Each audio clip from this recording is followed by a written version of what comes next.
NDC executives to tell me more about Laura. For many people who are watching this live on Wazor TV across the country and the globe, help us understand the politics in Laura and why the NDC is very optimistic. The Laura, as you rightly said, the then Laura Nandom constituency. I want to correct an impression that it's a swing constituency. It's not true. A number of the occasions where the NDC have lost the elections here to the MPP has been because of infighting, and it's been with party internal wranglings that have always caused the defeat of the NDC. When Honorable Bidzeding defected and joined the DFP party at the time, his candidature at the time caused a reduction in the votes within the NDC. And then his constituency, where he comes from, happens to be a stronghold of the NDC. So we will continue the history, but Bidzeding is speaking at the moment. You understand that language. Yes. What has he been saying? So Bid has generally been given a message, a simple message to the people of the Laura constituency. I mean, he's talking about the fact of the matter, this is a farming area. And it's a poverty endemic area. And over the last 8 years under the new patriotic party as a government, we have seen worsening conditions of a lot of people. Because I'll continue this conversation. Self is speaking English, and so let's listen to you. So stay with me here. He abandoned it. It's abandoned till today. Ayezu said he was going to build a TVET in Laura here at Olibri. He started a foundation. It has been abandoned. Nana Akufo-Addo said he was going to build an emergency ward for the Laura Hospital. It is no show. It is no show. Your Excellency, Nana Akufo-Addo came and said that they were going to build a girls' senior high school in Zambo. It is no show. Your Excellency, Nana Akufo-Addo said that he was going to provide us with, he was going to complete the Dungmani Bo Senior asked a question in Parliament.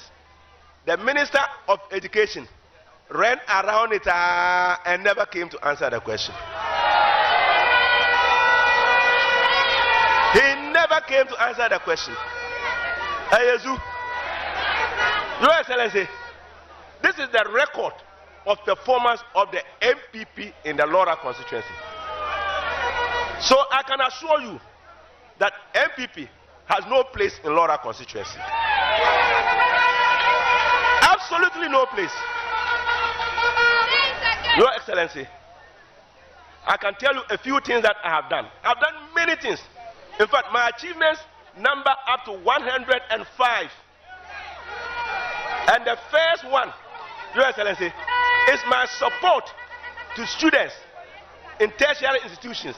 That's students who are attending nursing training colleges, colleges of education, technical universities, and technical schools. I have supported 400 students with a minimum of 1,000 cedis each. And so, I've spent over 400,000 Ghana cedis. In the old cedis, you say 4 billion. And the Ashanti people, they can't pronounce it, they say OPPP.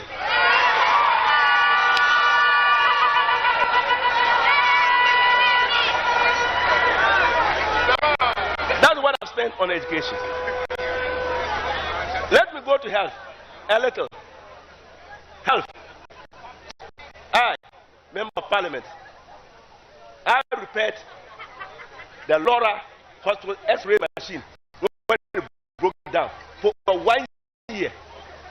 I repaired the Laura watch for 6 months. I bought air conditioners for the cold room. I bought air conditioners for the cold room in the directorate in order for them to be able to keep essential medicines and vaccines for our children and other people. The NPP has done absolutely nothing.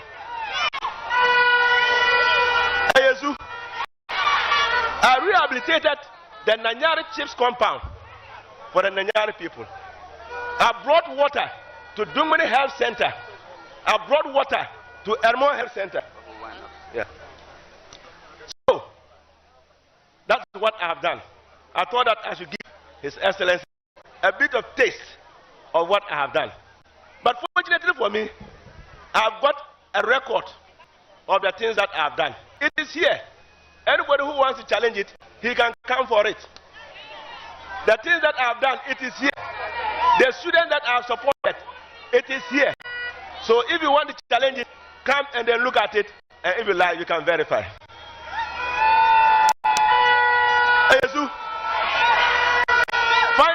Finally, this road from Lora through Dungmani to Heng is very, very important.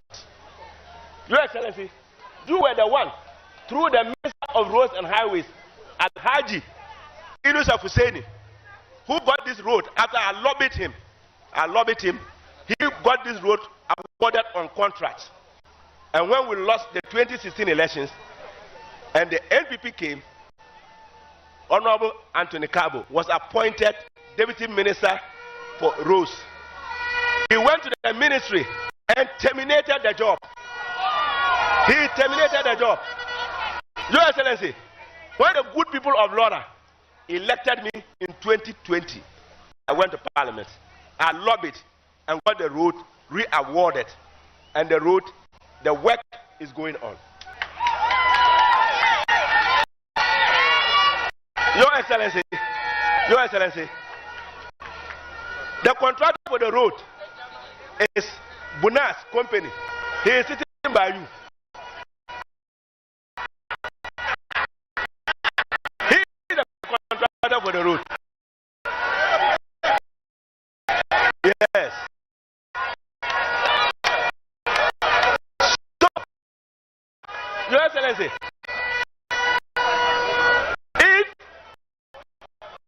if they pay Bunas, he will come and then complete the work. If they don't, we come in 2025 work. Okay. And then my spirited. In the garden. This speech that I've made, I will not go over it in the garden because there isn't time. But Your Excellency, I'd like to invite somebody very important to come and speak before you speak. So, Bidden has basically been enumerating some of the achievements he has made as a member of parliament for the Lora constituency. He made reference to 400 students he supported 1,000 cedis each, and these students are in future going to benefit from his initiative. He's talked about other things. Now, how significant is his role as a member of parliament to NDC's hope to increase the votes in Lora? Bid has been a very old politician in the history of the NDC. Thank you. And he is quite strategic because he understands the dynamics of politics within the area. And for us, the reason why we have always been strategic in the choice of a member of parliament is about that we know the role of the MP is basically to enact laws in parliament. But of course, beyond that, we are assured that the capacity and the quality and negotiation skills that you are able to find in an MP are invariable and to the benefits of the constituency. The social networks, the connections that he has within and outside of his own political cycles are quite important in determining how he is able to strategically position the constituency. Okay, so for those who are watching TV now,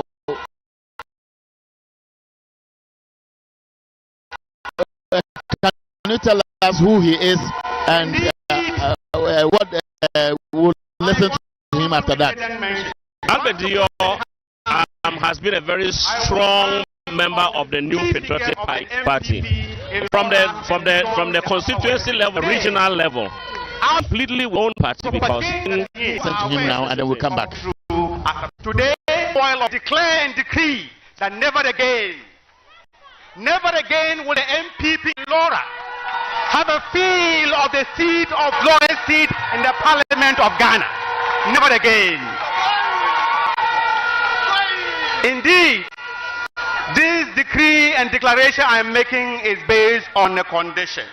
And the condition is NDC Laura, never should we repeat what we did in 2008 and in 2016. You know what I'm talking about. If we can avoid the incidents of 2008 and 2016, never again will the MPP have a feel of the seat of Laura in Parliament in their lifetime. In Edna Grabila, I never mayeli sanuma pop buzong awuli awiri sorbi lebena. So what he has basically said is significant because Laura and Nandom are almost like a brother or two brothers or two sisters. They have been separated, and the interesting aspect of how MPP always comes in is about unity, as you spoke about. Now, beyond this, what are some of the key issues that the indigents would want John Mahama to address if today they feel disappointed? Healthcare still remains a primary concern for a lot of our people. It's been the leadership of the NDC. We've had a number of CHIPS compounds, right, established and dotted around Babli and all other areas. It brought healthcare and made access to healthcare really very available to a lot of the rural folks back then. But there are still a lot of rural folks that have no access to good quality healthcare. The people of the Laura constituency are looking for improvement in the healthcare delivery system. Water still remains a key issue. There's access to portable drinking water. The small village and town water systems were established.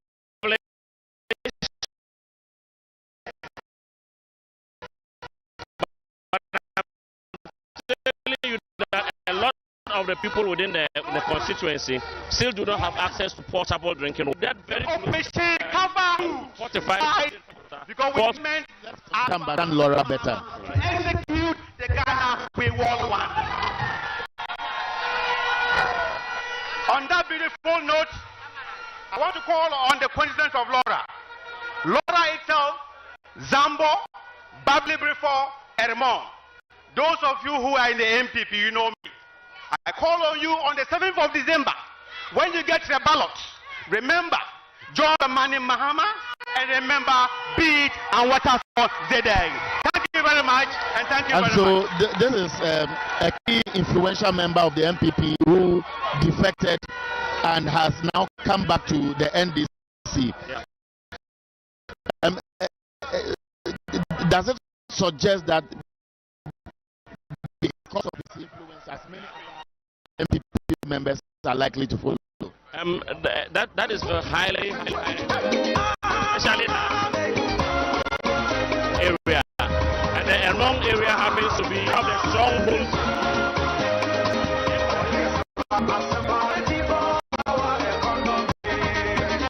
As member of Parliament.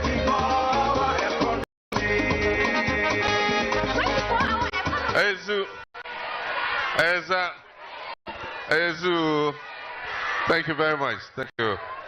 Let me congratulate my brother who just spoke for his eloquence. He spoke very well, and we welcome him with both arms. And so from today, like he declared, he is an integral member of the National Democratic Congress. Thank you very much. You see, that is one of the characters of the elephant. The elephant never forgives and it never forgets. Our opponents, one of the character traits that they have is intolerance. They cannot tolerate criticism.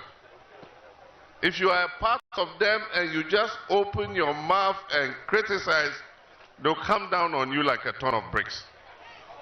And yet, this is the party that claims to stand for democracy. This is the party that accused Nkrumah of being an autocrat. And yet they can't stand criticism. And this showed in the run-up to the MPP. All the people they believed were opponents against their rise to power, the Paula Focus, the Sami Crabs, the Kwabna Japons, and so on and so forth, they dealt with them. Today, some of them have turned around and gone back and joined them. That's their choice. That's okay. But I'm just emphasizing that trait. Lately, they have added, I wouldn't call it a trait, I'll call it a negative trait. Apart from intolerance, lately they have acquired a taste for violence. And so they have their militia and all kinds of people who have all kinds of weapons. And anytime there's any confusion between political parties, before you see they've taken out pistols and they are shooting. And so we have something like Ayawasu West Wogon, where they shoot and injure so many people just in a by-election. It's only at them that on election day, our citizens going about their civic duties are gunned down and 8 people are killed. Recently clashed, health walk, before we saw pistols were drawn, pump, people are injured. And so that is the nature not of the MPP as a party, but it's the nature of the people who have captured and hijacked the MPP party. And that is why many of the people in the MPP are quietly and secretly hoping that their party would lose the 2024 election.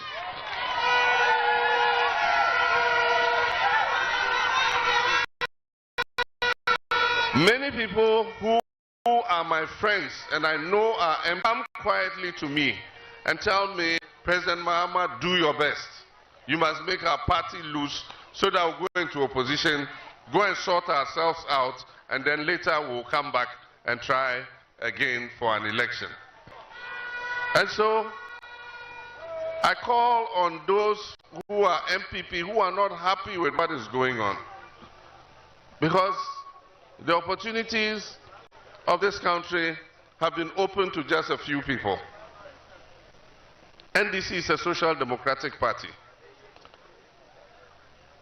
We create opportunities for all people. What the MPP does is, it will come to Laura constituency. It will identify a few people, 12 of you, 1 dozen of you, or 20 of you. It will empower you. You buy a car, you build a house, you buy a TV, you buy a motorcycle or whatever. Then now they'll come back and point and say, oh, you see Derry, since he joined the MPP, don't you see he's been empowered, he has money? You've been following the NDC, what do you have? That is what they do.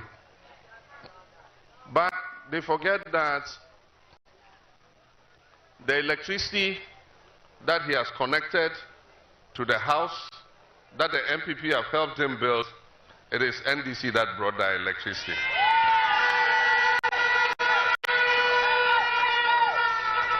He forgets that the school that his children attend, for which he has been empowered, if the NDC did not build that school, his children would not have that school to attend.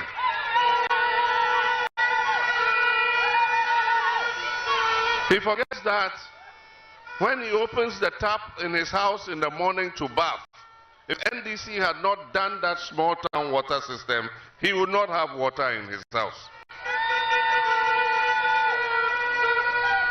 He forgets that when he's ill and they take him to the Upper West Regional Hospital and he's attended to and cured, if NDC had not built that hospital, he would not have access to health care.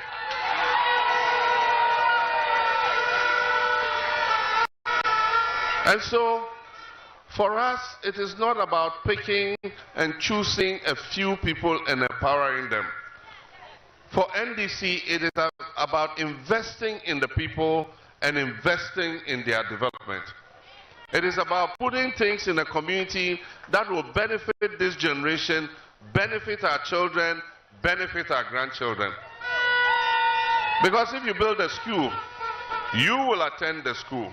Your child will come and attend the school. Your grandchild will come and attend the school. Your great-grandchild will come and attend the school. If you provide electricity, everybody will benefit from it. Your children will come and benefit from the electricity, from the water, from the health care, from the roads. And we believe that that is what we must do for people. And so, we are a social democratic party, and we are proud to be a social democratic party, because the main focus of social democracy is to open opportunities for all the people, irrespective of your ethnic, political, religious affiliation. And that is what NDC does anytime we come into office. And so we'll continue to provide for the felt needs of the people. And we think that the time has come to move that to the next stage. And so yes, we'll attend to the roads. Yes, we'll extend electricity to communities. Yes, we'll provide good drinking water. Yes, we'll provide schools. Yes, we'll provide health facilities.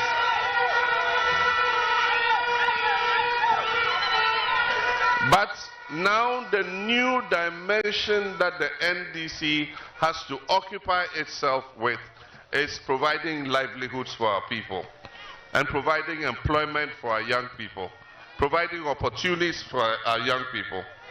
And that is why we're talking about a 24-hour economy, so that we can accelerate this economy in order that we can create more jobs for our people.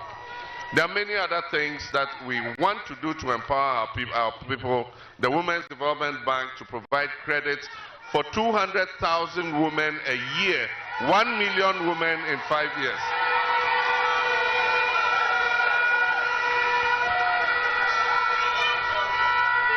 We have the Market Enhancement Program.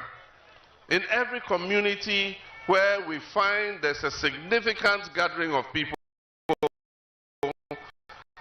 at the market and they don't have an engineered market, we would engineer the market for them so that our mothers and our sisters have a good place to go and conduct their business. When it comes to markets, and more markets than any government of the Republic. Packages our collaboration with the National Association of Health Workers for 1,000 for working people. If you have between 15 and 20 years of your working life still ahead of you before you retire, we're going to make it possible for you to choose a 1-bedroom house, a 2-bedroom house. You show where you want it built for you. The house will be built. You will deduct from your salary.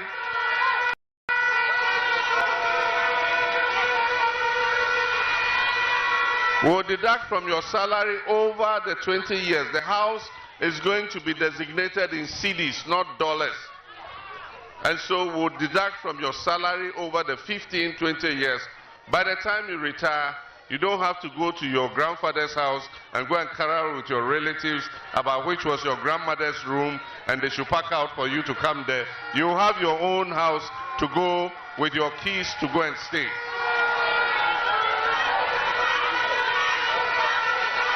And so we're going to have a policy for teachers and nurses and people like that, especially.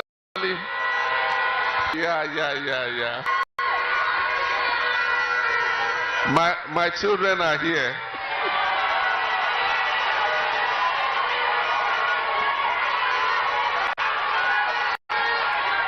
Ezu, thank you very much. Let me acknowledge the students from the Nursing and Midwifery Training School. You are warmly welcome. I'm sorry your alawa is not coming.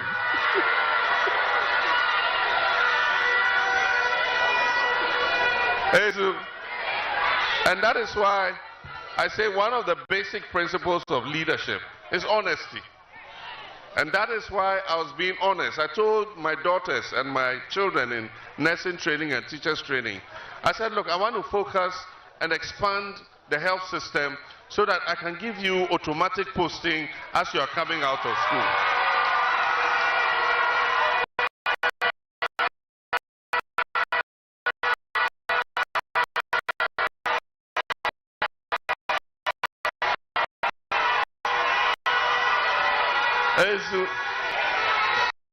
So I said, I'm going to substitute for student loans. I said, you can pay the alawa.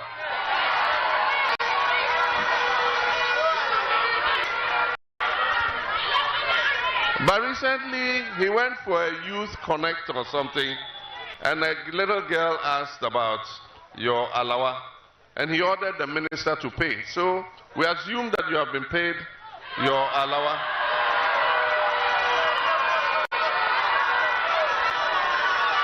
Haven't you received alawa?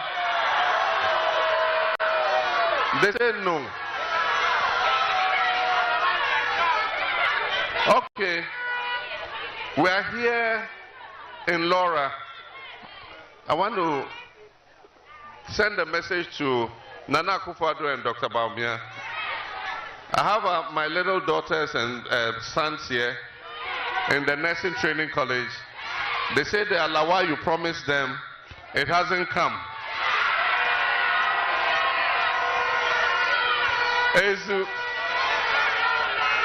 But let me tell you a package that we have introduced. And that package is that in the first year, your younger brothers and sisters who are coming, in the first year when they come into nursing training or teacher training or any tertiary institution, they will pay no academic fees.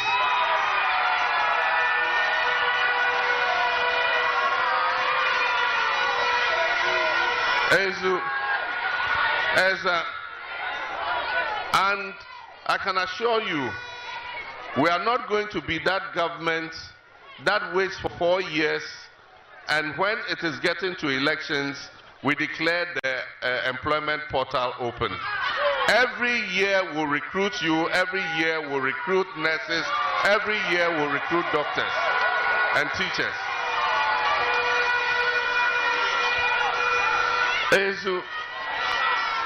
And so, honesty is one of the principles of leadership. And we must always aspire for honesty. And that's why I say, in English, they say, not all that glitters is gold. And so when you see leaders, sweet promises that they will make good leaders, there are some leaders who are honest and will tell you the truth. I'm not a person who will go and deceive anybody because I just want to win political power. In any case, what do I gain from that? I've been president of this republic before. For me, the most exciting thing is that it's not everybody who gets an opportunity to come back and do things even better than you did them before. And so I thank God for that opportunity. And for me, it is to be able to leave a legacy for my children like you.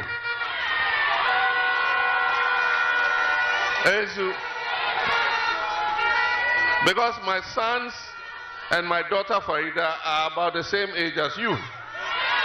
And so for me to reset Ghana and create a foundation so that the next generation can come and take leadership and make our country better for our future is for me what my mission is. And so I know that on 7 December we're all going to come out and vote. And I know that Ghana needs a change. Ghana needs a reset. We need a reset of our economy. We need a reset of our governance. We need a reset of our attitudes. And when you talk about governance, we must begin to hold public officials accountable. And the only way we can hold this MPP government accountable is for them to go out of office and for NDC to come into office. I can say with all confidence, that if Dr. Bawumia is elected, there's no way he can hold the ministers who have served in his government. There's no way he can hold Nana Akufo-Addo and his family. There's no way he can hold them accountable. And that is why they are eager to have him to succeed them. And that is why Nana Akufo-Addo says, I cannot hand over to John Mahama. Because he knows that if a government led by me comes, we'll hold them accountable. And we also will expect that we should be held accountable, not after we leave office, but that while we're in office, if anybody does the same things that the MPP has done while in government, they do the same thing in our government, we would have the courage to deal with our own people. And so Ghana needs a change. If you're on a journey and you find out you are lost, what do? You change course and you follow the person who knows the road. NDC knows the road. At this time in Ghana's history, we don't need trial and error.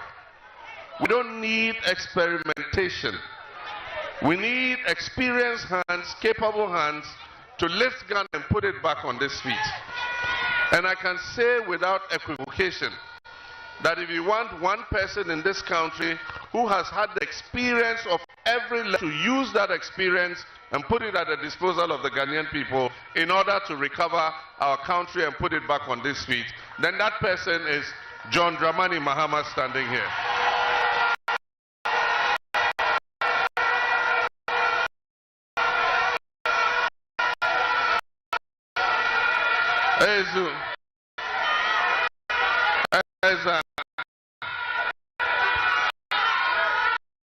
And so, on 7th December, you're going to have a ballot paper.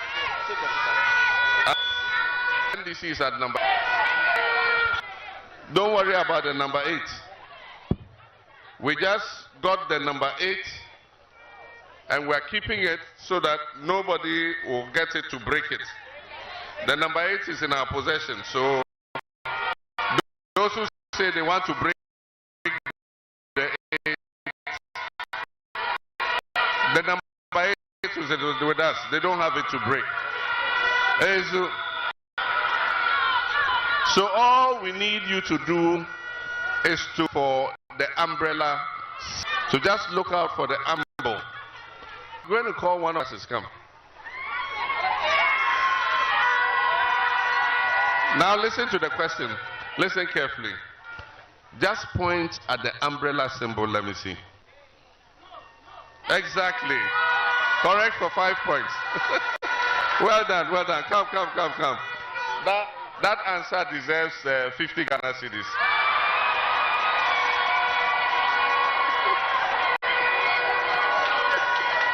Ah, she's got 100. Well done. And so you know what? Don't look for John Mahama's picture. Just look for the Akatawia symbol. That's all. And when you see the Akatawia symbol, there's a box next to it. So you take your thumbprint and you thumbprint the box next to the Akatawia symbol. And remember that you must thumbprint like this, not like this. Because if you thumbprint like this, you might cross one of the lines. So you thumbprint laterally like this, so that your thumbprint is facing this way. And then when you have thumbprinted, don't touch the ballot paper carefully. So let's say you thumbprint it. When you thumbprint the ballot paper, there's normally a tissue or a handkerchief or a rag lying on the table. Take it and clean your thumb properly before you touch the ballot paper again. If you don't do that while your thumb is still wet and you try to take the ballot paper and fold it, your thumbprint is going to touch another part of the paper. And once they see 2 thumbprints on the paper, I'm sorry, your vote is a rejected ballot. So please listen to this carefully. Dry your hands on the towel, clean before you thumbprint. After you thumbprint, dry your hands clean before you take the ballot paper, and then you fold it lengthwise, not breadthwise. You fold it lengthwise because if the ink here is not wet, if you fold it, it will touch my picture. But if you fold it breadthwise and the ink is not wet, it will touch another person's place. And once they see the ink has touched 2 places, they'll declare your vote a rejected ballot. And so you're going to get this for the presidential, and you're going to get another ballot paper for the parliamentary. And so the presidential, you see my picture, you see the umbrella, and then the white box by it, just put your thumbprint there. For those elderly grandmothers and grandfathers, sometimes they have a difficulty with voting. The electoral law allows you to assist them. They call it assisted voting. So in all the polling stations, the executives identify those people and then go with them to the polling station and let them request assisted voting. And so if they request assisted voting, a relative, a brother, a child can go with them and show them where they should vote so that we can bring down the quantity of spoiled ballots. We need every single vote. So you vote twice, one for the presidential and the second for the parliamentary. I'm standing for the presidential. I'm sure some of you are seeing me for the first time. You've seen me on TV. You've heard about me in the radio. This is the JM they've been talking about. This is just...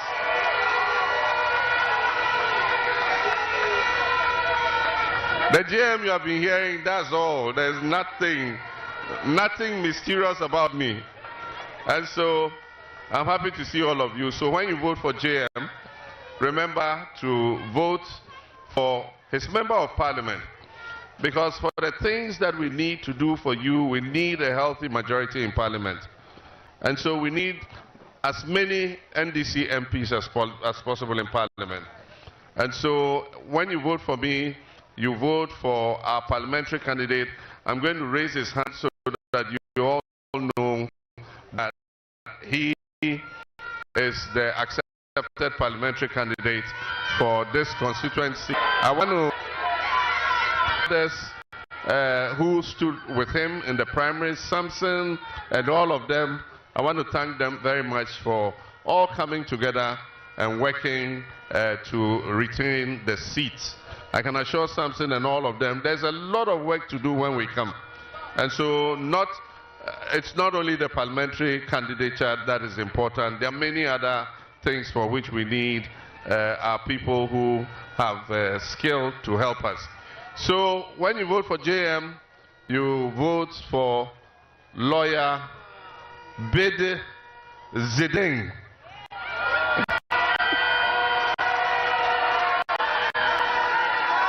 You vote for lawyer Bid Ziding. The man. Vote for the man. Thank you very much. And God richly bless all of you. Thank you. For on the first leg of the Laura constituency. From here we are going to Tanchara, which is another location within the Laura constituency, where John Mahama will be addressing a mini deba, and then he will continue to Jirapa before, I am told, the University of Development Studies for U Connect. Let's meet again at the next location.